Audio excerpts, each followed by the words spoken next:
사람입니다. 우리가 역대하를 우리가 지난번에 보고 역대하 다음에 에스라, 그다음에 느헤미야, 에스더 이렇게 이제 계속 나가고 있는데요.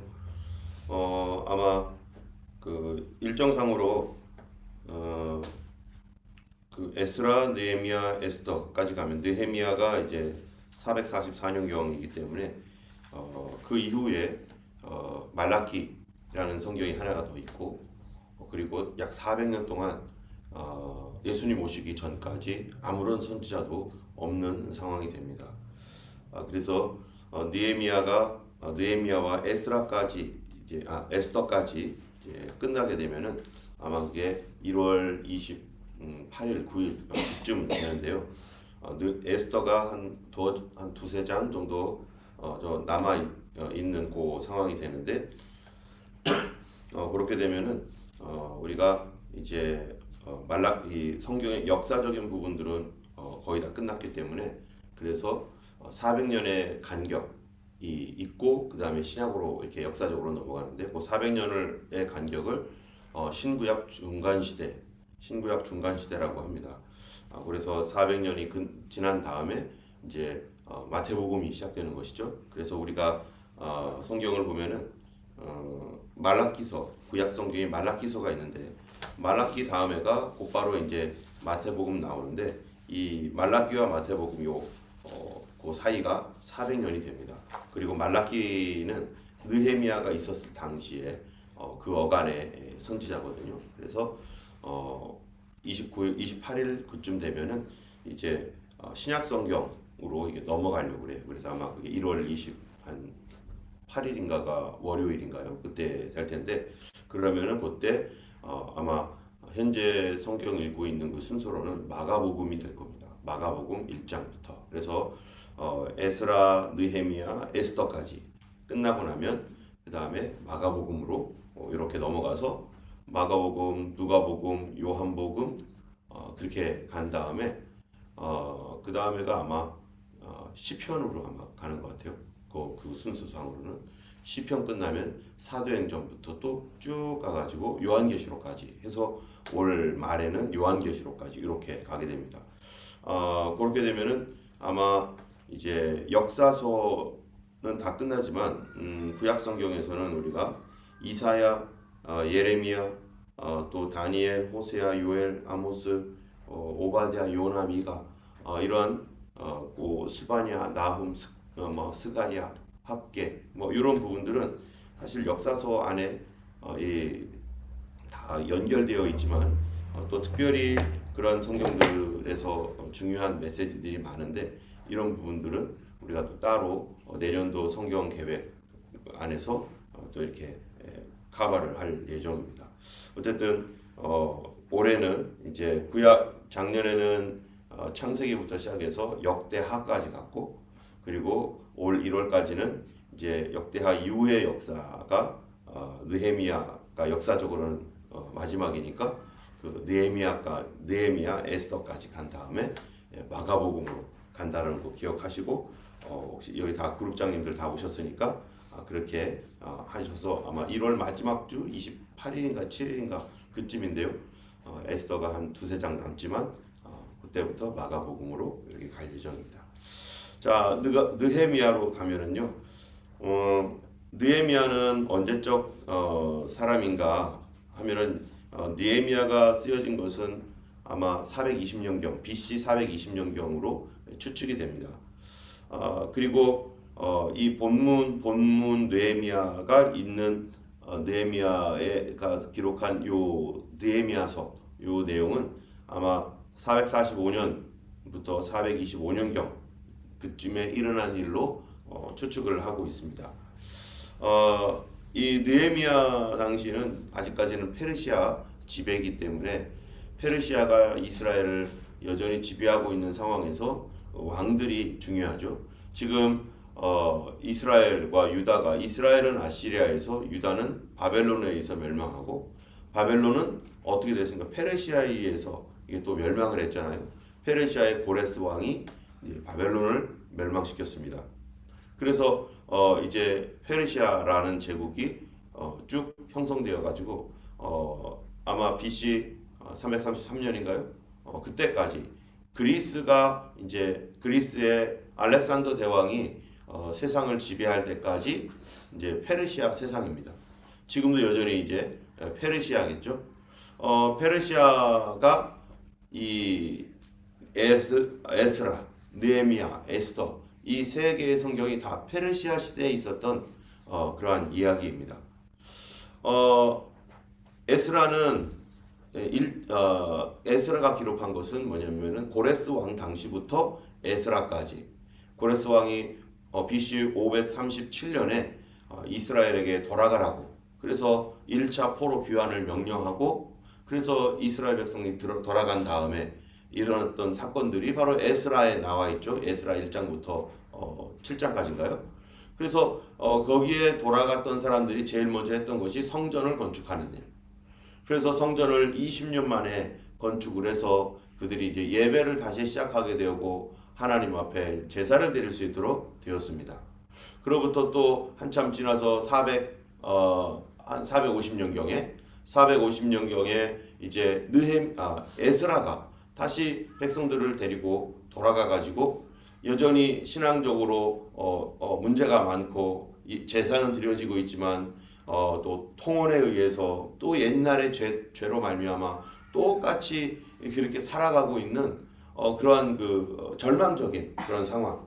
이 절망적인 상황을 듣고 에스라가 통곡하고 울면서 기도하고 하나님 앞에 회개하면서 다시 돌아간 그 백성들의 이 신앙적인 순수함을 유지하기 위해서 어제 우리가 봤던 것처럼 끊어낼 것들을 끊어내고 하나님 앞에 통회하면서 그렇게 기도했던 그러므로 그 나라가 다시 이제 신앙적인 순수함을 지키고 있는 그런 상황. 그것이 이제 에스라 8장 이후에 7장 8장 이후에 나타났던 그런 내용입니다. 그래서 10장까지 그렇게 갔죠.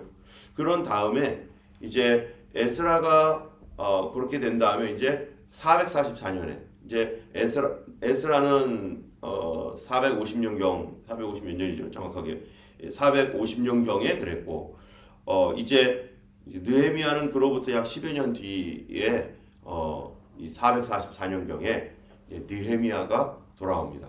느헤미야가 돌아와서 이제 에스라와 함께 이 사역을 하게 되는데요. 그러면은 그 느헤미야가 돌아올 당시에 에스라는 어디 있었는가? 에스라는 이제 이스라엘에서 계속 그 개혁의 일들을 계속 진행하고 있었던 것이죠. 그런데 에스라가 그 개혁적인 일들을 신앙 개혁을 위해서 애를 쓰고 있지만 그 이스라엘의 그 상황은 그 주변 상황은 여러 가지로 어려운 가운데 있습니다. 에스라가 이제 통혼을 했던 사람들 그 가족들을 돌려보내고 또 이 순수한 신앙으로 이렇게 정화되고 정결하게 하려다 보니까 반대하는 사람도 있고 또 그 주변에 있는 그러한 그 이스라엘을 대적하고 반대하는 그런 사람들. 이 사람들이 우리가 에스라 처음에 보면은 사마리아 쪽에 있는 사람들이었잖아요. 성전 건축 우리도 같이 하자 해서 우리 그렇게 할 수 없다 해서 또 정결하게 순수한 신앙으로 이렇게 혼합된 신앙을 가지고 있던 사람들을 끊어내니까 그들이 그때부터 막 반대하고 계속 핍박하면서 언제까지 온 거예요 지금요. 느헤미야 당시까지 계속 대를 이어서 이러고 있거든요. 그런데 에스라는 통혼에 의해서 이 그 순수한 신앙이 잃어버려졌었을 때 다시 이것을 끊어내고 그 아내들을 돌려보내고 자식까지 돌려보내는 일들이 일어나니까 또 어떤 일이 있겠어요? 주변에서 난리가 나겠죠. 아니 도대체 또 너희들 뭐냐고 하면서 왜 우리 딸들을 다시 돌려보내고 그동안 좋았잖아 하면서 그러다 보니까 또 마음이 상하고 기분 나쁘죠. 그러니까 이게 문제가 되겠죠. 아무리 당연히. 예, 우리가 옛날에 세상에서 이게 막 놀다가 세상 술 친구 만나고 또 도박하고 막 이렇게 막 살던 사람이 그리고 막 그들과 함께 어울리면서 돈 벌고 거짓말하면서 막 이렇게 살던 사람이 어느 날 갑자기 나 이제 그런 일 안 할 거야. 나 예수 믿어. 나 이제 똑바로 살 거야. 해가지고 그렇게 믿음으로 가겠다고 하면서 이제 옛날 그런 사람들 끊어내고 그런 사람들과의 관계를 끊고 뭐 또는 뭐 붙드는 사람도 있겠죠. 왜 그러냐고 뭐 그러면서 같이 예수 믿자고 하고 그러면 또 그러다가 또 막 싸우고 막 이러한 그 복잡한 관계 안에 살다 보면은 이전에 내 친구들이 뭐가 되는 거예요? 나의 원수가 되고 손가락질 당하고 내가 너 그렇게 해서 잘 되나 보자 하면서 막 이렇게 하고 나는 믿음으로 살겠다고 그렇게 결단을 했는데 주변에 같이 붙어 있었던 죄와 연합되어 있었던 그러한 세력들은 우리를 가만히 두지 않고 그것이 잠잠해질 때까지 시간이 걸리죠. 에스라가 그렇게 신앙 개혁을 하면서 신앙의 순수함을 지키겠다고 다시 하나님과 언약의 그 길로 돌아가겠다고 그렇게 개혁을 하고 나니까 이제 그 주변에 있었던 그런 사람들이 난리가 나고 그러면서 이제 시간이 지났을 때 문제는 뭐였냐면은 이제 신앙의 순수함은 지키고 있었지만 더 큰 문제, 또 다른 문제가 뭡니까? 성벽이 제대로 되어 있지 않아서 예루살렘 성전은 있는데 예루살렘의 성벽이 중건되지 않았기 때문에 그래서 이 성벽을 통해서 보호를 받아야 되는데 이 성벽이 다 무너져 있는 상태로 그대로 있기 때문에 여기저기서 공격해 들어오면은 막을 방법이 아무것도 없는 거죠. 그래서 이 성벽이 중건돼야 되는데 여러분 이 성벽이 중건돼야 되는 이것이 바로 이 하나님의 계획과 하나님의 뜻과 예수 그리스도께서 오시는 그 길을 예비하는 말씀이 성취되는 거였습니다. 이 성벽이 중건되는 것이 얼마나 중요한 일입니까? 누구에게 이 성벽 중건에 대한 이야기를 해놨죠? 하나님께서 혹시 기억하시나요? 성벽이 중건되면 중요한 일들이 일어날 거라고 벌써 하나님께서 이 600년경 BC 지금으로부터 200여 년, 200은 아니지만 그 200여 년 전에 이미 하나님께서 150여 년 전에 말씀하신 그 메시지가 있어요. 성벽이 중건되면. 그게 뭡니까? 거기가 바로 다니엘이죠. 다니엘은 어느 쪽 사람이에요? 다니엘은 바로 이 바벨론 시대 사람이잖아요. 바벨론 왕이 다니엘을 끌고 갔죠. 그래서 바벨론 왕이 유다를 멸망시킬 때 이 606년경에 1차 포로를 잡아갔어요. 그래서 586년에는 마지막 포로를 잡아가지고 3차 포로를 잡아가지고 유다가 완전히 멸망당했지만 그 전에 이 606년에 1차로 포로를 잡아갔었을 때 유다의 고관들, 귀족들의 자녀들, 왕족들 이런 사람들 잡아갔거든요. 그때 잡혀갔던 사람이 바로 다니엘 그리고 에스겔 이런 사람인데 다니엘이 거기서 어떤 일을 합니까? 사자굴에 풀무불에 던져질 위기 속에서도 그 다니엘과 그 세 친구가 믿음을 지키다가 나중에 다니엘이 총리가 되고 그러면서 이스라엘 전체의 백성들 바벨론에 끌려가 있는 사람들이 보호를 받는데 바로 그때 하나님께서 다니엘을 통해서 예언했던 말씀이 뭡니까? 이 큰 사자, 또 곰, 또 표범, 또 무서운 짐승 이러한 상징들을 통해서 앞으로 다가올 이 새로운 시대에 그런 제국들에 대해서 얘기를 하잖아요. 그래서 다니엘 자신이 있었던 당시는 사자와 같은 시대로서 이거를 바벨론을 상징하는 거였고 그 다음에 곰과 같은 그런 시대가 올 텐데 곰은 이 한쪽이 기울어져 있는 곰 그리고 갈빗대 세 개를 물고 있는 이 기울어져 있는 곰 그래서 이 곰이 어떠한 나라입니까? 페르시아를 상징하는 거였는데 이 페르시아가 사실 메대와 바사 이 두 개가 합쳐진 거거든요. 그래서 한쪽이 기울어졌다는 것은 이 메대와 바사가 연합되었는데 이 바사가 더 강력한 그러한 힘을 갖게 되어서 결국 페르시아가 됐죠. 그래서 이러한 어떠한 그 상징적인 것들로 하나님 미리 보여주셨고 그 다음에 표범은 머리가 넷 달린 표범이었죠. 이 표범은 빠르기가 얼마나 빠른지 그것이 누구를 말하는 겁니까? 이 강력하게 굉장히 빠르게 세상을 지배하게 되는 알렉산더 대왕이 죽은 이후에 네 나라로 갈리잖아요. 그 네 나라로 카산더 또 누구예요? 지금 갑자기 생각도 안 나네요. 이러한 그 네 나라로 갈리면서 이 프톨레마이오스 왕조와 이 안티고누스 어쩌고 이러한 그 장군들에 의해서 넷으로 갈리고 그러다가 무서운 짐승, 철의 짐승 로마가 들어와 가지고 그 헬라의 역사도 끝나죠. 이런 가운데 다니엘이 바로 이 사자 당시에 있었을 때 예루살렘 중건령이 난 이후로부터 이 기름 부음 받은 자가 오시기까지, 그리고 이 세상 역사 끝까지, 이스라엘 역사 끝까지 하나님께서 이스라엘의 그 시대를 어떻게 정하셨다는 거예요? 72일에로 정하셨다. 그래서 69일에가 끝나게 될 때, 바로 그때가 언제냐? 바로 기름 부으신 자가 오셨다가 끊어지고, 그 이후에 장차 어떤 임금의 왕이 나타날 터인데, 그가 그 끝까지 멸망의 그러한 그 홍수가 있을 것이다 하면서 이 마지막 시대까지 예언하게 되었는데, 그 기점, 그 시작점이 어디냐면은 바로 다니엘이 말했던 예루살렘 중건령, 예루살렘 성을 다시 중건하라라고 하는 명령이 내리면 그때부터 계산을 해서 이제 이스라엘의 역사가 70일에로 정해졌다. 그래서 이 마지막 69일에 때에 예수께서 오셨고, 그리고 장차라는 말을 통해서 어떤 신학자들은 그것이 이제 오랜 시간이 지난 뒤에 마지막 한 일회, 그래서 한 일회가 바로 마지막 시대, 예수님의 재림의 시대 해서 오늘날 우리가 그 한 일회를 살아가고 있는 그러한 그 한 일회가 지금 다가오고 있는 이 시대, 예수님의 재림이 다가오고 있는 이 시대를 우리가 살아가고 있다라고 우리가 이렇게 믿고 있습니다. 이러한 이 시대에 바로 느헤미야가 바로 그 예루살렘 중건령이 어떻게 나고 있는지를, 어떤 배경에서 예루살렘이 다시 예루살렘 성벽을 중건하라고 하는, 도시를 다시 세우라고 하는 중건령이 나는지에 대한 그 배경, 성경적 배경, 역사적 배경을 바로 느헤미야가 얘기해 주고 있는 것입니다. 자, 그러면은 1절에 보면은 이제 어떻게 돼 있냐면은, 하가랴의 아들 느헤미야의 말이라, 아닥사스다 왕 제20년 기스를 월에 내가 수산궁에 있었는데, 여러분 수산궁은 어디입니까? 수사라고 하는 데가 바로 페르시아의 수도입니다.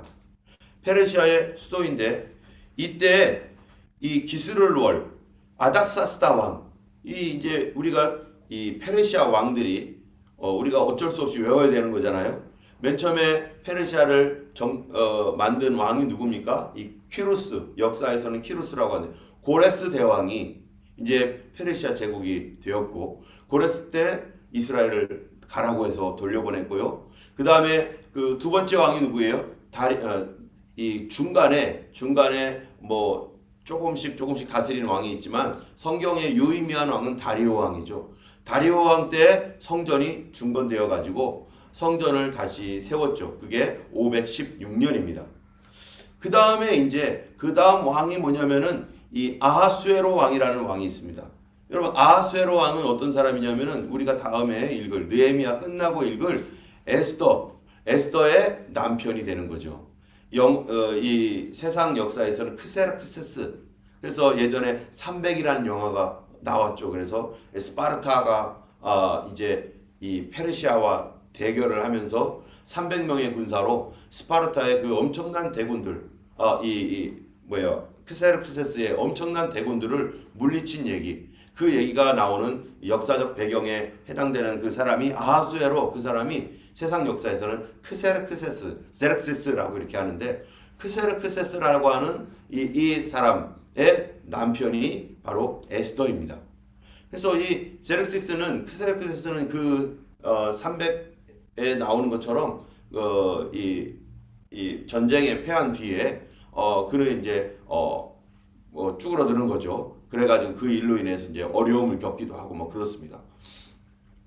어쨌든 이러한 역사적 배경이 있을 때 아하수에로는 이제 에스더의 남편이고요. 그 다음에 아하수에로와 에스더 이후에 아닥사스다, 그의 아들이죠. 아하수에로의 아들 아닥사스다가 왕이 되는데, 바로 느헤미야는 바로 이 아닥사스다 왕과 매우 친한 관계를 가지고 있는 유대인입니다. 이 아닥사스다 왕이 이제 이 2차 포로 기환 때 그 첫 번째로는 누구를 보냈었어요?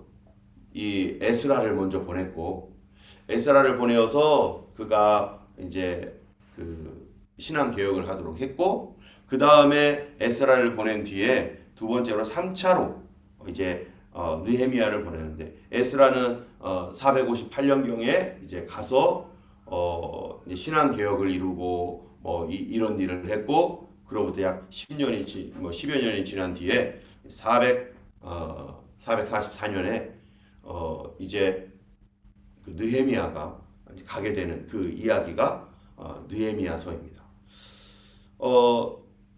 어쨌든 느헤미야는 이제 수산궁에 있었을 때, 참 내가 수산궁에 있었다 이 말 자체가 지금 느헤미야는 그 페르시아의 수도에 왕과 함께 있었는데 왕을 섬기는 사람이었어요. 왕을 섬기는 관원장이었는데 2절에 보니까 내 형제들 가운데 하나인 하나니가 두어 사람과 함께 유다에서 내게 이르렀기로 내가 그 사로잡힘을 면하고 남아있는 유다와 예루살렘 사람들의 형편을 물은즉, 지금 에스라도 거기 가서 신앙개혁을 이루면서 정말 이 통혼한 그 죄를 끊어내고 이런 개혁들이 일어나고 있는데, 도대체 그때 어떤 일이 일어나고 있냐, 지금 예루살렘 형편은 어떠느냐라고 물어봤더니 3절에 그들이 내게 이르되 사로잡힘을 면하고 남아있는 자들이 그 지방 거기에서 큰 환난을 당하고 능력을 받으며 예루살렘 성은 허물어지고 성문들은 불탔다 하는지라. 예루살렘 성, 그 다음에 이 성문들이 불탔다는 거예요. 여러분, 이 이스라엘이 보호를 받으려면은, 예루살렘이 보호를 받으려면 성이 제대로 돼 있어야 되는데 이게 성이 불탔다는 거예요. 물론 그 전에 성을 쌓지 않은 건 아니에요. 어떻게든 좀 쌓으려고 어느 정도 뭔가를 하기도 했습니다. 성전 건축할 당시에 그것도 이렇게 같이 어느 정도 조금 했는데 그게 제대로 된 이런 성벽을 만들고 이런 건 아니었기 때문에 그냥 간단하게 이렇게 몇 미터 이렇게 해놓은 그런 거겠죠. 예, 이러한 그 제대로 되지도 않은 성 아래에서 살아가고 있는 그 사람들이 환난을 당하고 있다는 거예요. 성문들이 있었는데 그것도 다 불타버리고, 이제는 그 예루살렘에 그 전에 해놨던 것도 다 오히려 더 무너진 그런 상태로 그렇게 어려움이 있다. 그러니까 이 말을 듣고 느헤미야가요, 어떤 마음이 들었는가? 이 말을 듣고 어떤 사람은 그렇구나, 참 안 됐다, 나는 여기서 왕과 함께 있어서 참 좋지만 그쪽에 간 사람들은 얼마나 힘들까라고 그냥 생각하는 사람도 있겠고, 그러거나 말거나 나는 여기서 행복하게 살면 되지 이러는 사람도 있는데, 그런데 느헤미야는 그 마음에 깊은 감동이 온 거예요. 성령님께서 이 느헤미야를 사용하시고 그를 하나님께서 쓰시려고 그 마음에 어떤 마음을 줍니까? 이 말을 듣고 앉아 울고 통곡이 나오는 거예요. 그 나라가 그렇게 됐다니까. 느헤미야 어디서 태어난 사람입니까? 느헤미야가 지금 자기 이스라엘 가본 적도 없었을 거예요. 어쩌면은 정확하게는 모르지만 여행 삼아서 몇 번 갔는지 어쨌는지 그 전에 그건 모르겠지만, 그러나 느헤미야가 그 당시에 예루살렘 900km 이상 떨어진 1500km, 직선거리로 900km고 꼬불꼬불 가면 1500km가 되는 그 거리를 갔다 왔다라고 하는 거는 별로 상상이 안 되는 일이죠. 그럼 거기 가보지도 않은 사람이 그 나라가 그렇게 됐다는 그 얘기를 듣고 마음이 막 무너지는 거예요. 여러분, 오늘날도 그런 경우가 있잖아요. 우리랑 전혀 상관없는 나라, 나하고 아무런 관계없는 나라인데 그 나라의 선교 소식을 들었는데 그 나라 형편이 이렇다 저렇다 하는데 어떤 사람은 그렇구나, 그 나라가 어렵구나 이렇게 생각하는 사람이 있는데, 어떤 사람들은 그 얘기를 듣자마자 막 마음에 감동이 돼서 저기 내가 가야 될 거야. 저기 너무 마음이 아프고 그 나라에 내가 가본 적도 없고 그 사람들과 관계하는 사람도 아무도 없고 피가 섞인 것도 아니고, 그런데 그 마음에 막 굉장히 큰 감동이 오고 괴롭고 그 나라를 위해서 내가 어떻게 하면 될까, 이런 막 그 감격이 오는 그런 사람이죠. 이 사람이 거기 사명자 아니겠어요. 근데 느헤미야가 그 얘기를 듣고 막 앉아서 울고 수일 동안 슬퍼하고 심지어 하늘의 하나님 앞에 금식하고 그리고 막 기도하는 거예요. 우리가 어떤 나라뿐만 아니라 개인적인 것들도 그 어떤 하나님께서 주시는 감동을 받을 때 그거는 내가 뭐 해야 될 사명이 있는 거예요. 기도해야 할 사명이 있는 것이고, 그리고 기도하면서 그가 하는 말이 있습니다. 어떻게 기도하는가? 5절부터 그 기도인데요. 하늘의 하나님 여호와 크고 두려우신 하나님이여, 주를 사랑하고 주의 계명을 지키는 자에게 언약을 지키고 긍휼을 베푸시는 주여, 지금 느헤미야가 기도하면서 두 가지를 딱 붙듭니다. 두 가지 기둥. 여러분 우리도 기도할 때 두 가지 기둥을 딱 붙들어야 되는 거예요. 첫 번째는 뭐냐면은 주의 계명을 지키는 자에게 언약을 지키시는 분. 하나님은 언약을 지키시는 분. 이 언약이 언제 있었던 언약입니까? 아브라함 때부터. 그때부터 있었던 하나님의 언약. 수백 년이 지났죠?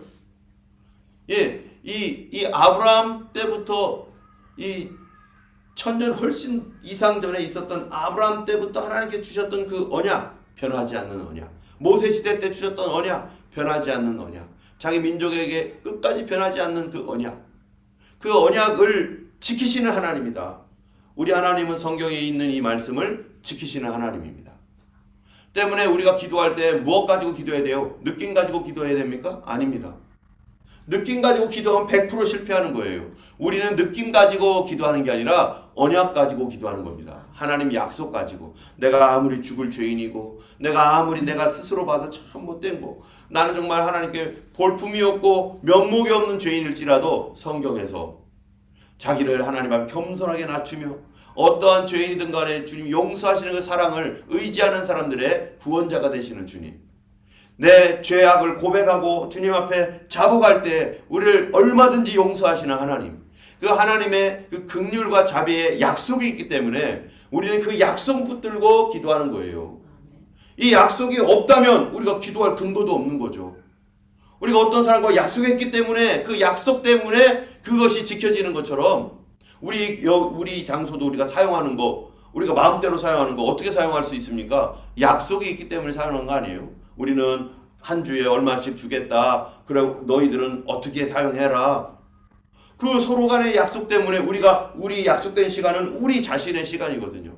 마찬가지로 이것이 우리가 어떻게 했든 간에 하나님 앞에서는 우리는 언제든지 그분에게 돌아오고 하나님 앞에 하나님의 긍휼을 바라보는 사람들에게는 하나님은 언제든지 열어놓으신 사랑의 하나님. 두 번째로는 언약을 지킬 뿐만 아니라 하나님 누구라고요? 긍휼을 베푸시는 하나님이라고요. 우리가 하나님께 나아가는 것은 무엇을 가지고 나갑니까? 하나님의 성품에 의지합니다. 하나님이 누구이신가? 하나님 나 같은 분이 아니라는 거죠. 만약에 하나님이 나 같은 분이라면 내가 죄를 짓고 방황하며 또 죄를 짓고 회개하고 돌아왔다가 또 부족해서 넘어지면은요, 나 같으면 어떡하겠어요? 이제 그만. 아우 지겹다 지겨워 해가지고 우리 같으면 내보낼 텐데. 그런데 베드로가 예수님께 물어보잖아요. 뭐라고 물어봅니까? 주님, 누군가가 나에게 잘못을 했는데 7번씩 잘못을 하면 어떡하죠? 한 번 잘못했고 돌아왔어요. 잘못했다고 고백을 했어요. 그럼 용서해줬어요. 그럼 또 돌아왔어요. 그럼 또 용서해줬어요. 주님 이거 언제까지 용서해야 됩니까? 하니까 예수님 뭐라고 하는 거예요? 7번뿐만 아니라 70번에 7번까지. 그 얘기가 490번 용서하라는 얘기입니까? 그게 아니죠. 영원히 항상 용서하라. 그게 긍휼한 마음이거든요. 하나님의. 이거 우리가 그렇게 할 수 있습니까? 누군가가 나에게 490번까지 와가지고 미안하다고 하고 또 가서 죄짓고 미안하다고 하고 또 가서 죄짓고 그러면 우리가 어떻게 하겠어요? 우리는 이거 용서할 마음도 3번 4번만 가도 우리는 그렇습니다. 그런데 주님이 어떻게 한다는 거예요? 하나님은 그러시다는 거예요. 하나님은 동일한 죄를 또 짓고 연약해서 넘어지고 연약해서 넘어졌어도 주님은 계속해서 우리를 받아주시는 긍휼의 하나님.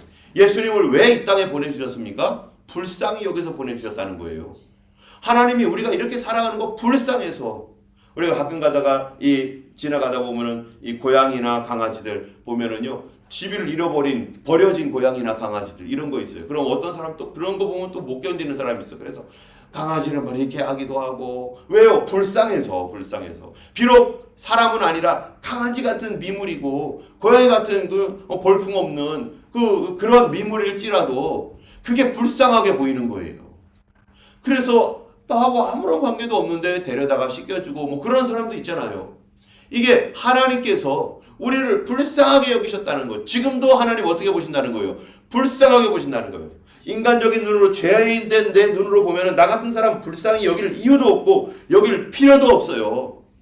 하나님은 내가 아닌 것이 감사합니다. 나 같은 존재가 아니신 거, 하나님은 하나님이시라는 거예요. 하나님은 그래서 그 아들 독생자까지도 자기를 십자가에 못 박아 죽이는 그 사람들까지도 용서하시기 위하여 그분은 십자가에서 뭐라고 말합니까? 저들의 죄를 용서해 달라고. 왜요? 저들이 하는 짓을 알지 못합니다. 무슨 일을 하고 있는지 그들은 알지 못하고 있으니 주님 용서해 달라고 예수님께서 십자가에 그렇게 죽으시면서까지 하셨던 것은 우리가 무지 가운데 있을 뿐만 아니라 우리가 무지 속에서 죄를 짓고 있는 이 모습이 예수님이 불쌍히 여기시는 모습. 밖에 있는 안 믿는 사람들, 그게 죄인지도 모르고 그냥 막 살아가고 있는 그런 사람들도 많죠. 때문에 우리가 기도하는 것은 항상 두 가지 기둥을 탁 잡고 기도하는 겁니다. 첫 번째 뭐예요? 하나님의 약속의 말씀. 우리를 용서하신다는 이 성경의 약속 말씀. 두 번째는 우리를 불쌍히 여기신다는 하나님의 성품. 이것 가지고 기도하는 것입니다. 우리가 오늘도 기도할 때 우리 주변에 있는 아직 여러 가지 어려운 성도님들이 있습니다. 또 주님을 떠난 사람도 있고 우리 가족 중에 그런 사람도 있습니다. 그들이 어떻게 떠났든 간에 그들이 화를 내고 떠났든 죄를 짓고 떠났든 또는 상처받아 떠났든 바로 우리는 하나님의 여전히 약속이 유효한 가운데 있습니다. 하나님의 약속은 끊어지지 않았어요. 하나님은 변경하지 않습니다. 원래 하셨던 말씀 그대로 가시는 분이 하나님이세요. 때문에 우리를 용서하시는 그 용서의 사랑은 없어지지 않습니다. 때문에 우리는 이것 붙들고 하나님 약속 붙들고 주님 주께로 돌아오는 자를 주님이 받아주신다고 했사오니 용서하신다고 했사오니 그를 용서해달라고. 그리고 씻어주세요. 그리고 긍휼함, 하나님의 긍휼함을 우리가 호소해야 됩니다. 하나님, 주님은 긍휼히 여기시잖아요. 하나님 그를 불쌍히 여기시는 하나님이시지 않습니까? 주님 속히 돌아오게 하시고 그를 변화되게 우리가 그들을 위해서 그렇게 하실 것입니다. 왜? 하나님 우리에게 그렇게 하나님은 그런 분이니까 너희들 그거 믿고 기도하라고 했고 우리의 기도를 통해서 하나님이 일을 하시기 때문에 우리가 뭐길래 도대체 우리가 어떤 존재길래 하나님 우리 기도 듣고 일하십니까? 그런데 하나님은 우리의 기도하는 것을 들으시고 그분이 일하신다는 거예요. 천지를 만드신 하나님을 내가 움직이게 한다는 겁니다. 이런 은혜와 사랑에 우리가 감사하며 이 시간 우리가 함께 기도하기 원합니다. 우리가 좀 불을 좀 꺼주시고요. 우리 기도